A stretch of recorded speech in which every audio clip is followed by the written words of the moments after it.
Kami na pa nagsabi na una pong nagpaputok ng warning shot yung PASAA, hindi yung sa kabilang side yung NBI. Kung tututukan kita ng baril, papasukin ko bahay mo na may baril ko.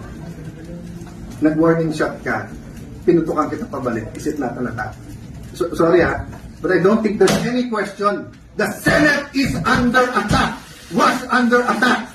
All of you, your lives were in danger last night. So I know it's your job to ask a question, but you will tell me, pag kami nagpaputok na warning, hindi under attack yun? My God, we're a democracy. This is the Senate of the Philippines.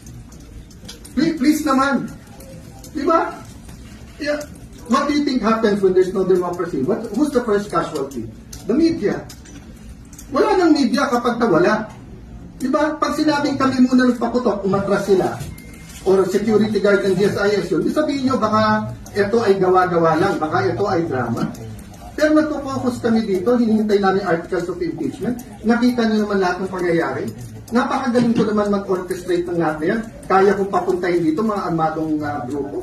You know my history. I've been in government since 1992. Do you have any history of doing that? O sa Taguig, have we done anything like that ever?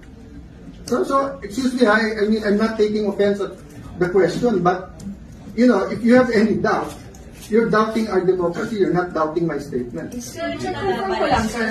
Kalaban po na, pwede na natin sabihin na